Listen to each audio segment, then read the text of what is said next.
வணக்கம். இனியவு என்ற நிகழ்ச்சியில தொடர்ந்து நம்ம பெண்கள் சார்ந்த பல ஆரோக்கிய குறிப்புகளை பார்த்துட்டு பாருங்க. அந்த வகையில இன்னைக்கு நம்ம சொல்லக்கூடியது பிசிஓடி பிசிஓஎஸ் பிரச்சனையில் இருக்கக்கூடிய முறையற்ற மாத விலக்கு ஒரு 5 வகையாக இருக்கும். அதற்காக ஒரு 5 பானங்களையும் இன்னைக்கு நம்ம சொல்ல போறோம். நான் டாக்டர் MS உஷாநந்தினி, சுதா physician, Lotus Women Care Hospital, இந்தியாவின் முதல் பெண்களுக்கான PCOS சித்த மருத்துவமனை, சென்னை, கோயம்புத்தூர் மற்றும் பெங்களூர்.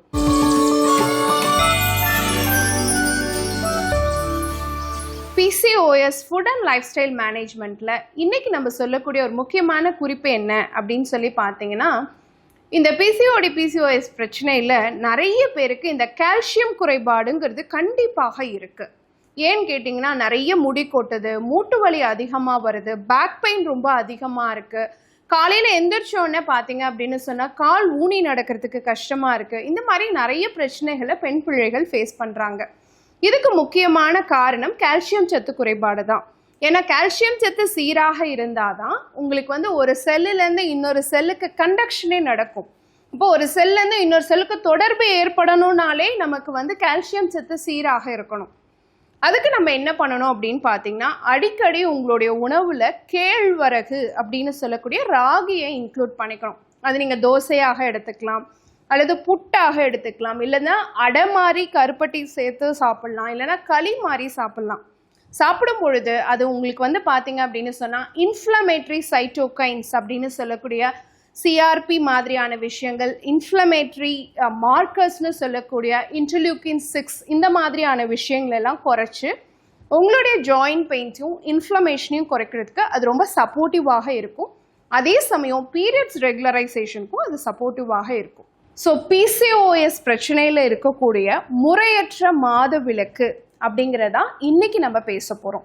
ஏன்னா நிறைய பெண்களுக்கு பார்த்தீங்கன்னா, நம்மக்கிட்ட PCOS பேஷண்ட்ஸ் மட்டுமே பார்க்கறதுனால நிறைய டைப் ஆஃப் இர்ரெகுலர் பீரியட்ஸை அவங்க ஃபேஸ் பண்ணுறாங்க. ஃபர்ஸ்ட் திங் பார்த்தீங்க அப்படின்னு சொன்னால் ஒலிகோமெனோரியா அப்படின்னு சொல்கிறோம். அதாவது மாதவிடாய் கொஞ்சம் இர்ரெகுலராக இருக்கிறது, அதாவது ஒரு 35 நாட்களுக்கு மேலே தான் பீரியட்ஸ் வருது அப்படிங்கிற மாதிரி பீரியட்ஸ் இர்ரெகுலராக இருக்கிறத நம்ம ஒலிகோமெனோரியா அப்படின்னு சொல்கிறோம். அதே மாதிரி மாதவிடாய் வராமலேயும் நிறைய பெண் பிள்ளைகள் இருக்காங்க. 3 மாதத்துக்கு மேலே தான் பீரியட்ஸ் வரும், இல்லைனா ஒரு மாதத்துக்கு ஒரு வருஷத்துக்கே பார்த்தீங்க அப்படின்னு சொன்னால் 9 தடவைக்கும் குறைவாக பீரியட்ஸ் வருது அப்படிங்கிறத நம்ம என்ன சொல்கிறோன்னா அமனோரியா அப்படின்னு சொல்கிறோம். ரொம்ப லாங் டிஸ்டன்ஸ் கேப் வருது அப்படிங்கும்பொழுது அது அமனோரியா அப்படின்னு சொல்கிறோம். வருஷத்துக்கு ஒரு தடவை பீரியட்ஸ் வரக்கூடிய PCOS சார்ந்த பிரச்சனை இருக்கக்கூடிய பெண்களை கூட நம்ம பார்க்குறோம். அதே மாதிரி பீரியட்ஸ் ஒரு 7 நாளைக்கு மேலே அதிகப்படியான ரத்தப்போக்கோட நிறைய பேட்ஸ் மாத்திர மாதிரி இருக்குது அப்படின்னு வச்சுக்கோங்களேன். அதை நம்ம மெனரோஜியா அப்படின்னு சொல்கிறோம். மாதம் முழுவதும் பீரியட்ஸ் இருந்துக்கிட்டே இருக்குது. கொஞ்ச நாளைக்கு பார்த்தீங்கன்னா ஸ்பாட்டிங் இருக்கும், அப்புறம் ஓவர்ஃப்ளோ இருக்கும், அப்புறம் ஸ்பாட்டிங் ஓவர்ஃப்ளோ, இந்த மாதிரி இருக்கக்கூடிய கண்டிஷனை நம்ம மெட்ரோஜியா அப்படின்னு சொல்கிறோம். சில பேருக்கு பார்த்தீங்க அப்படின்னு சொன்னால் ஹைப்போமெனோரியான்னு சொல்லுவோம், ஸ்கேண்டி பீரியட்ஸ். அதாவது பீரியட்ஸ் கண்ணில் பார்க்குறதோடு சரி, மாதம் ஒரு முறை கண்ணில் பார்க்குறதோடு சரி. ஸோ இத்தனை வெரைட்டிஸ் இருக்குது PCODயில். ஸோ ஒவ்வொரு பேருக்கும் ஒவ்வொரு ஹார்மோன் சார்ந்த பிரச்சனைகள் இருக்கிறதா நம்ம பார்க்க முடியுது. எல்லாத்துக்குமே இருக்கக்கூடிய காமனான பிரச்சனை பார்த்தீங்கன்னா ஈஸ்ட்ரோஜன் ப்ரொஜெஸ்ட்ரானோடைய இம்பேலன்ஸ், அதே மாதிரி FSH LH ஹார்மோனோடைய இம்பேலன்ஸ். இந்த 4 ஹார்மோன்களுடைய இம்பேலன்ஸ் கூட தைராய்டும் சேரும் பொழுது பீரியட் சில நேரம் ஓவர்ஃப்ளோ இருக்கும், சில நேரம் ஸ்பாட்டிங்காக இருக்கும், சில நேரம் வரவே வராது, சில நேரம் வந்தால் நாட்கள் கழிச்சு வரும், சில நேரம் மாதம் ஃபுல்லாக பீரியட்ஸ் இருந்துக்கிட்டே இருக்கும். இந்த மாதிரி நம்ம நிறைய விஷயங்களை கேள்விப்படுறதுக்கு இந்த 5 ஹார்மோன்கள் நம்ம சீராக இல்லை அப்படிங்கிறதான் முக்கியமான ஒரு காரணம். இதை சரி பண்ணக்கூடிய ஒரு 5 பானங்கள் அன்றாடம் நம்ம செய்யணும். இதை ஒரு 3 மாதமாவது தொடர்ச்சியாக நீங்கள் ஃபாலோ பண்ணும் பொழுது தான் இதில் எந்த டைப் ஆஃப் இர்ரெகுலர் பீரியட்ஸ் இருந்தாலும் அதை நீங்கள் படிப்படியாக சரி பண்ணிக்கிட்டே வர முடியும். ஒன்று பார்த்தீங்க அப்படின்னு சொன்னால் கல்யாண முருங்கை அப்படின்னு சொல்லக்கூடிய முள் முருங்கை இலையை எடுத்துகிட்டு நல்லா ஒரு 2 இலையை நல்லா கழுவிட்டு கிள்ளி போட்டுட்டு அது கூட 2 பல்லு பூண்டு, கொஞ்சமாக சீரகம் சேர்த்து ஒரு கஷாயம் மாதிரி ப்ரிப்பேர் பண்ணி காலையில் எம்டி ஸ்டொமக்கில் தொடர்ச்சியாக குடிச்சிட்டே வரலாம். இதை 90 நாளைக்கு ஃபாலோ பண்ணும்.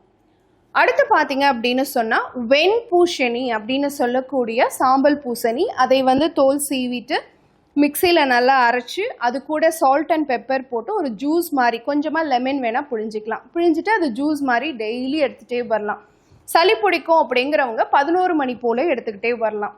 அடுத்து பார்த்தீங்க அப்படின்னு சொன்னால் முருங்கைக்கீரையை அடிக்கடி சேர்த்துக்கிறது. அது பொரியலாகவும் சேர்க்கலாம், அல்லது முருங்கைக்கீரையோடு சேர்த்து பூண்டு கொஞ்சம் சேர்த்து சீரகம் சேர்த்து ஒரு சூப் மாதிரி ரெடி பண்ணி ரெகுலராக எடுத்துக்கிட்டே வரலாம். இதுவும் உங்களுடைய ரெகுலர் பீரியட்ஸ்க்கு சப்போர்ட் பண்ணும். இது LH ஹார்மோனை கண்ட்ரோல் பண்ணக்கூடிய தன்மை உடையதாக இருக்குது. அடுத்து வந்து பார்த்தீங்க அப்படின்னு சொன்னால் இதில் இருக்கக்கூடிய இரும்பு சத்து குறைபாட்டையும் சரி பண்ணி கால்சியம் சத்து குறைபாட்டையும் சரி பண்ணி கருப்பையோடைய சுருங்கி விடியக்கூடிய தன்மையை நம்ம வந்து சரிப்படுத்துறதுக்காக கருவேப்பிலை அடிக்கடி சேர்த்துக்கலாம். உணவில் துவையலாகவும் சேர்க்கலாம், அல்லது கருவேப்பிலை பூண்டை சேர்த்து ஒரு பானம் மாதிரி ப்ரிப்பேர் பண்ணி கஷாயம் மாதிரி ப்ரிப்பேர் பண்ணி டெய்லி காலையில் எம்டி ஸ்டொமக்கில் எடுத்துகிட்டே வரலாம். இதுவும் படிப்படியாக அவங்களோட பீரியட்ஸ் ரெகுலர் ஆகிறதுக்கு சப்போர்ட் பண்ணும். அதே மாதிரி இதில் இருக்கக்கூடிய தைராய்டு சார்ந்த ஹார்மோன் பிரச்சனையும் சரி, அல்லது மேல் ஹார்மோன் பிரச்சனை அதிகமாக இருக்கக்கூடியவங்க, முகத்தில் நிறைய முடி வளர்ச்சி இருக்குது, ரொம்ப நாளைக்கு என்ன செஞ்சாலும் பீரியட்ஸ் வரல அப்படிங்கிறவங்க தொடர்ச்சியாக இந்த கஷாயத்தை பயன்படுத்தலாம்.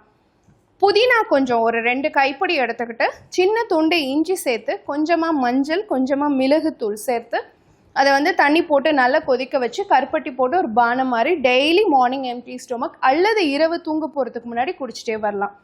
இந்த 5 பானங்களை நீங்கள் தொடர்ச்சியாக பயன்படுத்தும் பொழுது கண்டிப்பாக படிப்படியாக நான் சொன்ன எந்த வகை இர்ரெகுலர் பீரியட்ஸாக இருந்தாலும் சரி அதை உங்களால் வந்து சரி செஞ்சுக்க முடியும். அதுக்கு மேலே பிரச்சனை இருக்குது அப்படிங்கிறவங்க கண்டிப்பாக ஒரு மருத்துவருடைய ஆலோசனையை பெறணும். பயன்படுத்தி பாருங்கள். இதே மாதிரி இன்னொரு ஆரோக்கிய குறிப்போடு நான் உங்களை சந்திக்கிறேன். இயற்கையோடு இணைவோம், ஆரோக்கியமாக இருப்போம், ஆனந்தமாக வாழ்வோம். நன்றி, வணக்கம்.